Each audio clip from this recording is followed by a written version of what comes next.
19th edition of the Hornby Railways Catalogue for 1973. Very important year that, because that's the year I was born. And that's the year that my Spitfire was made as well. So, let's have a look to see what was happening in the world of Hornby Railways in 1973.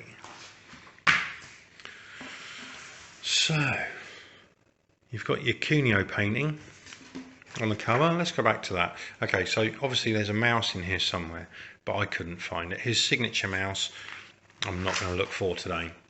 So, then we go on to Train Talk. Not sure what that's saying, not much really. Every boy deserves a Hornby train set.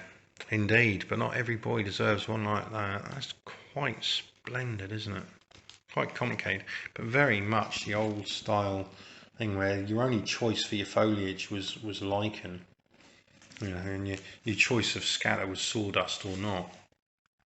But there's a lot of time being spent on that. Putting that together. So let's have a look. So we've got clockwork trains. So, you know, I wasn't old enough really to have one of those. I would have just probably tried to eat it or something. Ticket operated train set. That sounds quite good fun for the youngsters amongst you. Then your new electric train sets. So you've got your suburban freight set. You've got your local goods set. And you've got your local passenger set. So these are starter sets, very basic, very simple models. Then your electric train sets goods. So there you go, look at that. It's an 060 with a few carriages. Then you've got a Princess, you've got a Princess Elizabeth, you've got a Princess Class, one of the Lizzies, quite a nice set. And then you've got the Freight Master set. And with a bit of concentration, you too can operate this. Electric train sets, passenger. You know, you can even boss your younger brother about or ignore him. So you got a nice Flying Scotsman set. You got a nice Type 37 Intercity Express set. You can obviously add track packs, buildings and accessories. A double track layout with 2 sidings is available on a rigid baseboard, complete with accessories as R367. Track is laid on underlay and the baseboard treated with scenic materials. Trains and power controllers not included. Look at that. I don't know, is that? That's a bit of chipboard. By the look of it.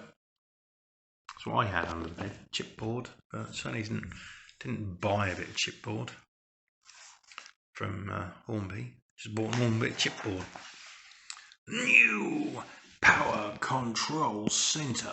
Hornby are proud to announce a completely new range of power controllers designed and manufactured to the highest standards to ensure the best results from your Hornby locomotives and power accessories. Look at that, look at that. Dials and switches and levers and everything. It's cool. So look at that. Very cool early 1970s control boxes with switches and that. I mean, this is sort of stuff that NASA launched rockets with. Look at that red button. Yeah. Don't press the red button. Here we go. For the modeler, following the great success achieved by the Evening Star locomotive with its ring-filled motor, this year sees extended use of the almost magical high-power, low-current consumption motor to 4 locomotives.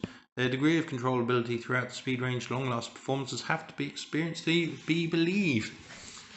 Silver Seal steam locomotives. It's powered by the Hornby ring-filled motor and have plated finer scale wheels with flanges. I love that word. As on the prototype locomotive. So, new Black 5 Class 5 mixed traffic locomotive and tender. Oh, very black, very nice. New 462 Class 7 mixed traffic locomotive and tender Oliver Cromwell. And you've got the 210 Evening Star that came out last year, 72. But new, you've got the Class 9 heavy freight locomotive and tender. I mean, that looks big and birch. Really good. Famous company locomotives. So you've got your LMS offerings here. Nice. And you've got the crimson or maroon, you've got the black, and you've got the blue. So you've got quite a nice little selection there. There's even a Jinty down the bottom. Then you've got Southern Railways and Great Western Railways. Oh, this one here's new. Oh, look, I noticed this is new in red. I nearly missed that. Nice. It's got British Rail diesel and steam locomotives. The Lord Westward, a lavishly decorated model in gleaming red with white markings. She has magnet adhesion, exhaust steam sound and plated wheels and is designed to be the pride of the line. Look at that, just like me. I was new in 1973. Oh, that's nice. Care and maintenance of your Hornby loco. There you go, you've got a cutaway bit of a princess. That's quite impressive, look at that. Quite nice to have stuff like that. Of course, all the numbers tell you what all the different things are. I'm not going to tell you though. I'm going to turn the page. So you've got your coaches, the different companies. Wagons and vans. New is your fine fish wagon. Look at that. And your shunters wagon. And your any brake van. Whoa, out of focus. Focus again. There we go. What else? What else we got? Over here, Silver Seal wagons. Hornby introduced a new series of superbly detailed goods wagons into the Silver Seal range. All wagons have metal tired wheels and low friction bearings to ensure perfect running. So you've got a shell tanker, a 7-plank wagon at Lancashire. You've got a Coke wagon. I've got that. Yay! I've got a rake of those. Plain colliery from Bannockburn. NCB mineral wagon. You've got Roberts Hopper wagon. 5-plank wagon, AWD, the Lime wagon, Monera Lime Company, that's cool, that's a bit different. General Refractories, and the SR Sheep wagon. I've got cranes, this is quite good, that's going to fire the imagination, you know, lifting up the derailment, it's kind of cool. And then your bogey stock, and then the Freightliners. I guess this was quite a popular thing because that's been running for a few years worth of catalogues so far. Station sets and buildings. That's cool, look at that. That's a nice photo of that.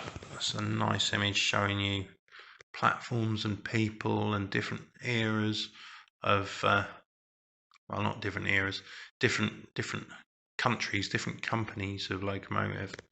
That's it's really nice.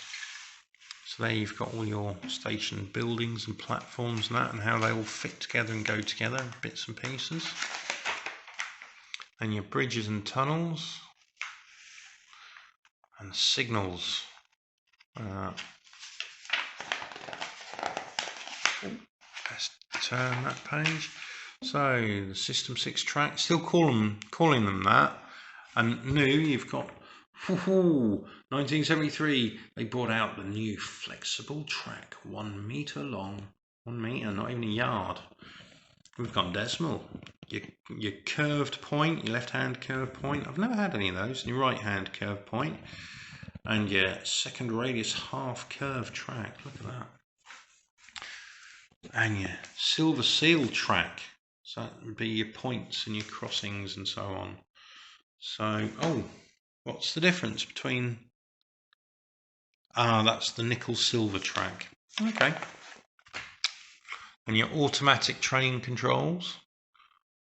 I mean, that would be cool to have that so that you have it and it just like stops the one engine, lets the other one over. Jobs are good, and like that. That'd be cool. That'd be impressive. Then the R690 automatic running 2-train set. Look at that. Isn't that cool? So you've got everything in there. Let's get that. That's going to be fun. That's going to be impressive. That's brilliant. So when on automatic, the trains will run alternately, each keeping to its own particular loop line. The points will change automatically, and each train in turn will start from its loop, proceed around the circuit, return to its loop, stop and wait whilst the other train completes the circuit. At times, both trains will even be running at the same time, but only when the automatic permits them to do so without collision. that is pretty fantastic. To get that as a kit, you know, in that sort of kit form, brilliant. Makes it easy. Motive power depot. There you go. You've got your turntable and your engine shed. Then track plans. Photographs show how an actual Hornby layout can look when it is fully scenic by using standard materials obtainable from most good model shops. So these give the component lists of the parts used to make each of those. So that is the plan for that one. And that one becomes that one. And that one becomes that. Now this is really good because you can then look at that.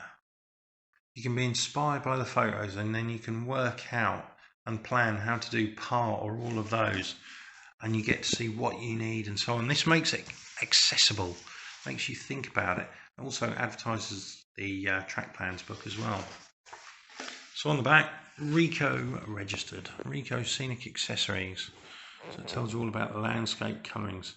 Apply cellulose wallpaper paste to the surface to be covered. Sprinkle liberally with the chosen colour, and when dry, gently brush off loose surplus material. Lichen, ideal for hedges and bushes. Use small pieces, dipping into paste, then into coloured scatter material to make flowers. Look at that. Rico Plast, perfect material for making relief scenery. Cork bark, grass mat, modelling card. But as if by magic, it tells you what to use. Those numbers on there relate to those numbers on there, and that image on there. Brilliant. So there you go, 1973.